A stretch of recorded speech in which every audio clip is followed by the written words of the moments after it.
Hey guys, I'm not sure if you can hear that noise, but my new van has arrived and I'm going to give you a tour of it and I'm very excited.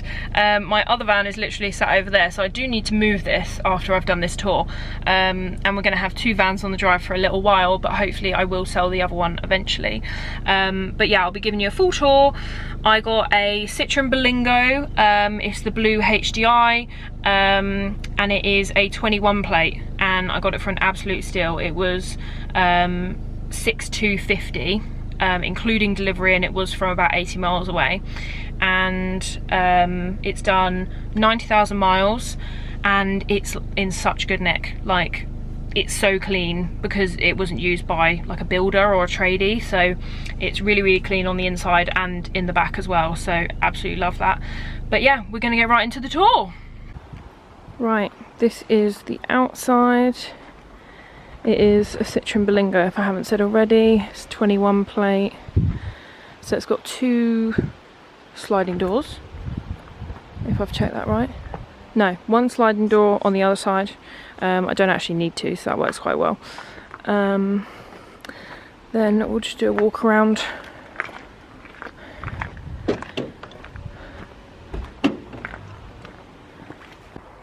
Right, so we're just going to open the back. I've locked it. So you have to unlock it again in order to do the back. You can just press that middle one, which unlocks it as well, if I was just wanting to unlock the back. So that's one door, and then to open this one, it is just this latch here, that way. So this is what the back looks like. It's all nice and clean. This is just some dust by the looks of it, so nothing major on there. It's all like nice and dry as well, because a lot of the vans I looked at, this was all wet and I was worried about it being like going mouldy and stuff. It's also got this nice sort of edging to it, which just keeps it nice and sort of flush looking. And then I think if you want to hook anything down, any attachments, I am going to be adding some more boarding.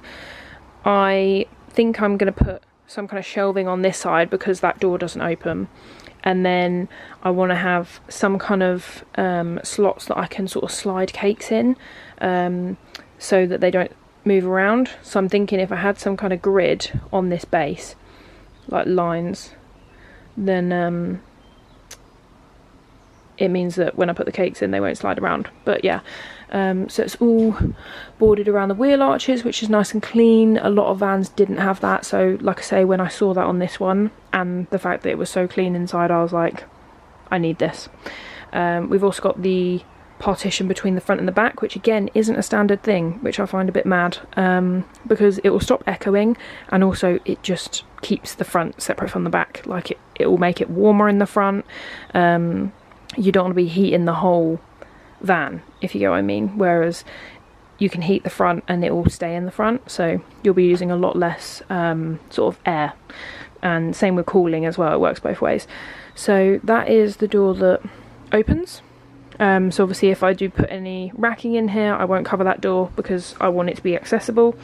But yeah, and then I'm pretty sure there's like, you can lift up part of this, but I'll have to try and work that out. You might not be able to, but I'm sure like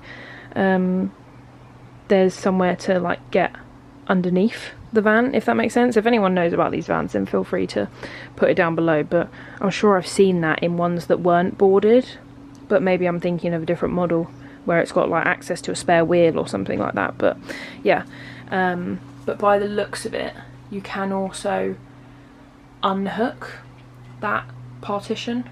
Not that I will be, but yeah, as you can see, it's all boarded nice and flush, even around the windows, or where the windows would be. But I wouldn't want windows because you don't really want people seeing in to the back of your van because of storing usually like tools and stuff in it. But yeah, so that's the back. Right, we're gonna get in the front, give you a show around. Let me just turn down the music.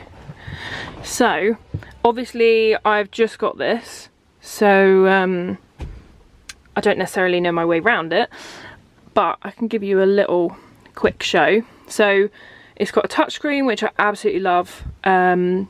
Obviously the previous van that I went for, I was thinking that I would own it outright, and I didn't necessarily want to go for something newer because of the cost, but this one was an absolute steal, to be honest. Everyone said that I've told how much it was.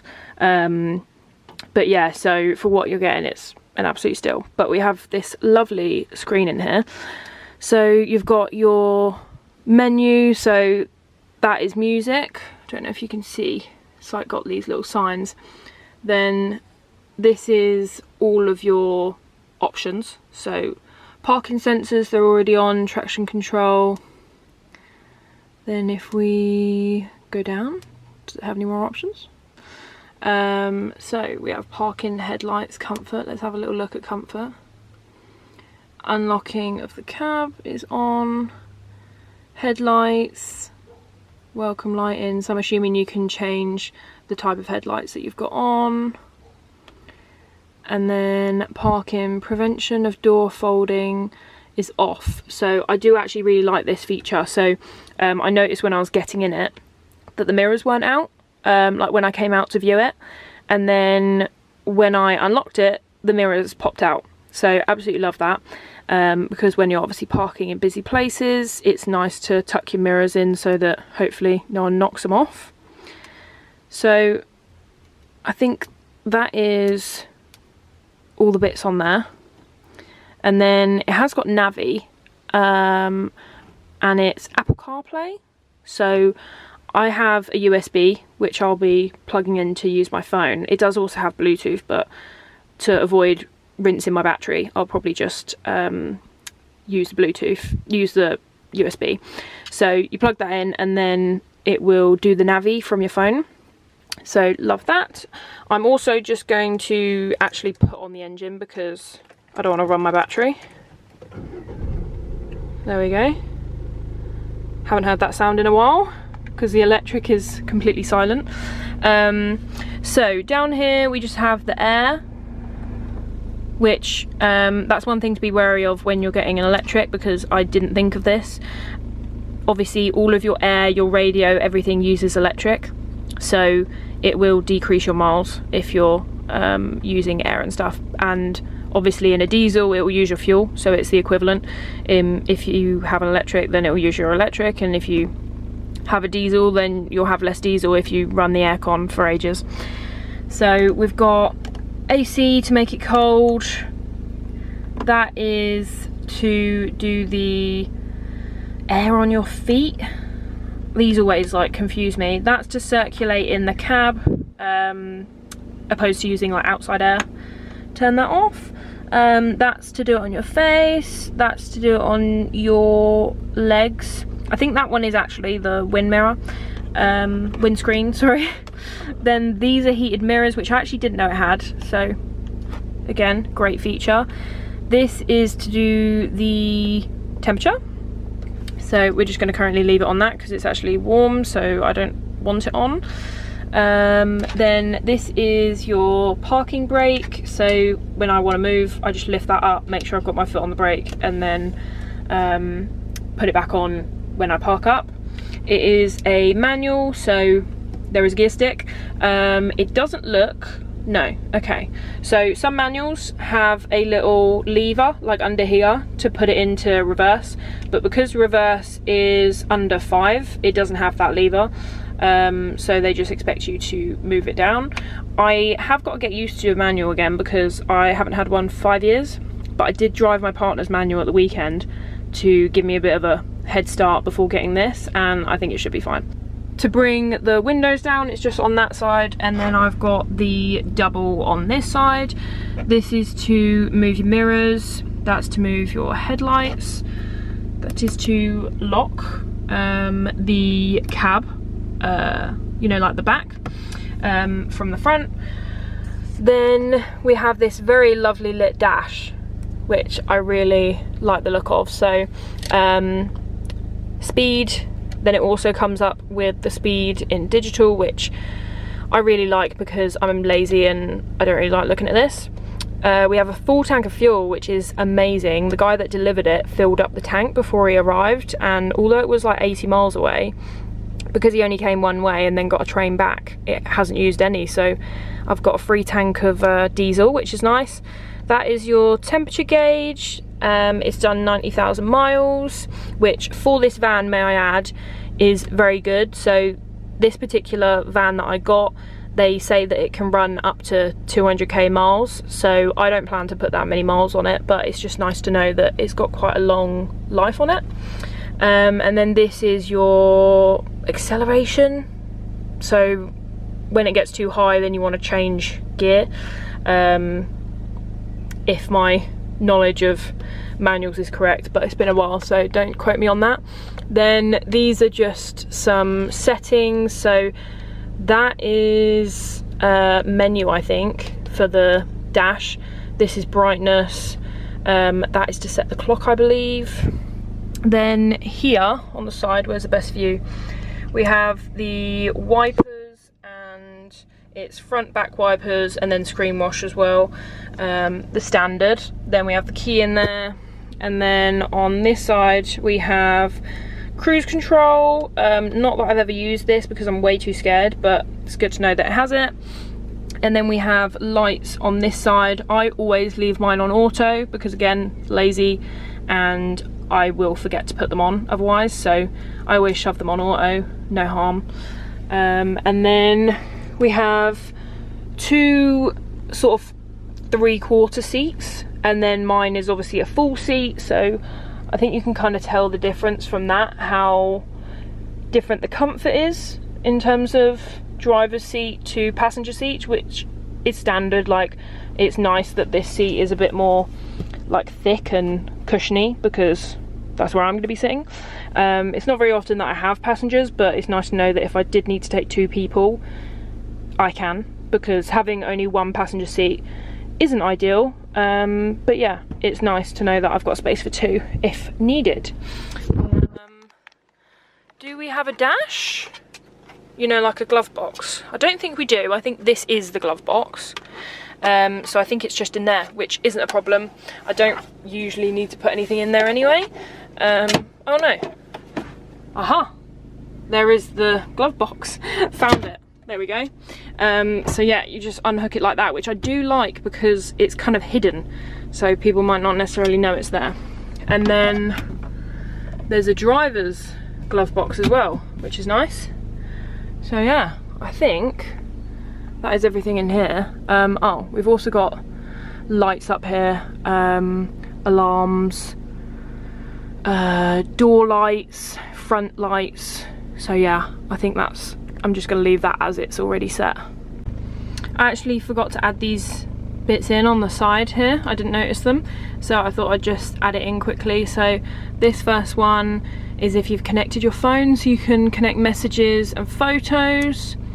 And then we have settings, system configuration, that's just to reset the system, previous versions, privacy settings. Then we have ambient, so you can do orange or red, I'm assuming. Oh, interesting. I don't like that. Yeah, we're gonna stick with the red and black. Then you have language, which I'm not obviously going to change. Then we have screen configuration, which is just the brightness. And then automatic scrolling, animated transitions, we're not going to turn any of that on. And then date and time. I believe the time is actually, it's out by a couple of minutes, so we will sort that. So it's 18:01.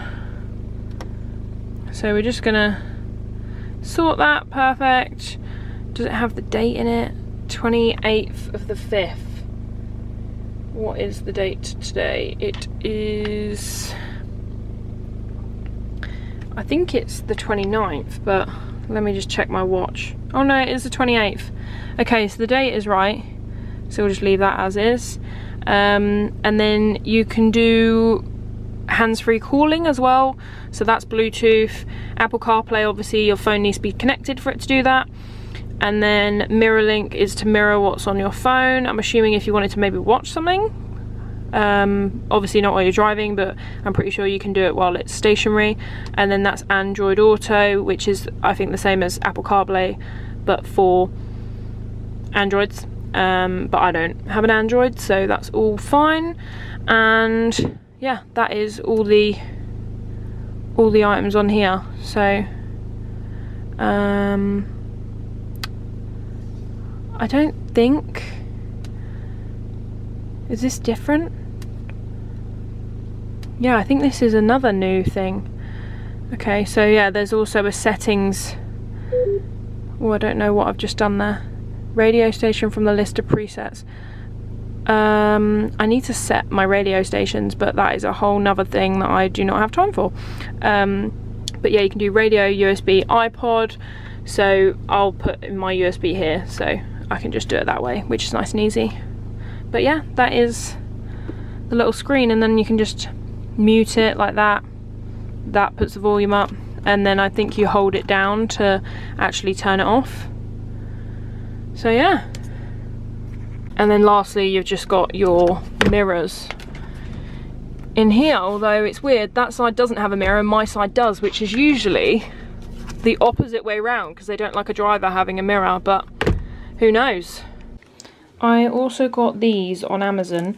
I didn't realise it was a multi-pack. There's quite a few in there, different sizes, so I can put one on the side, one on the back. But you just put it by the openings of your doors, just to reassure people that you don't keep anything in there. So yeah, just because, not so much when I park it on my drive, but if I leave it anywhere overnight, I don't want people to think there's stuff in it, or even when I park at the gym and that. Yeah, so I got those to go on it, and they're just little stickers. Right guys, so that was the van tour. I hope you enjoyed. So I will be changing over all the stuff from my old van today to the new one. I'm hoping that I can change over the insurance. I'm not sure when they shut. If they shut before 6, then I might have to do that tomorrow, but I can road tax it today. And then I just need to insure it tomorrow, because what I'm going to do is transfer the insurance on the old van to the new one, and then it's actually about £250 less. So there'll be a bit of a monthly saving on that, and then the road tax I'm going to pay for the year, so I won't have to worry about that. So for me, obviously it's different for every person that gets insurance, but it's a ballpark figure. I'm 26, never had any claims or anything, no speeding, etc. This one's around 500, which is nice. So yeah, there'll be a little bit of a saving on that. The road tax is the same, so all van road tax as of the 1st of April, when they changed it all, is around 300. I think it's 330 to be exact, but don't hold me to that. It's around that amount. You can Google it and find it pretty easily. I think it's like a standard rate for all vans. It's not particular based on model, or it used to be, but it's not anymore. So yeah, the road tax is actually worse, because obviously my insurance is 500, so my road tax is almost as much as my insurance, which is mad. But once it's paid, then I don't have to think about it, and I can get over the fact that it is a lot of money. But yeah, apart from that, it seems very low cost to run, apart from the road tax, because like I say, the insurance is really good on it, especially considering it's a 1.5, and my cars that I've had have always been 1.2 or below, and it costs more to insure those than it did this van. So yeah, if you haven't, because I don't know if I've mentioned it, I'm so tired from work, I honestly don't know what I've mentioned in this video, but if you haven't been keeping updated with like Instagram and other places where I post little bits, but basically I got the electric van. I expected it to have a lot more range than it did, and then it arrived, it was fully charged, and it only had 80 miles, which is surprising how quickly you can use that up, especially if you've got the air on in it, or if you're driving on like motorways and stuff, it uses more.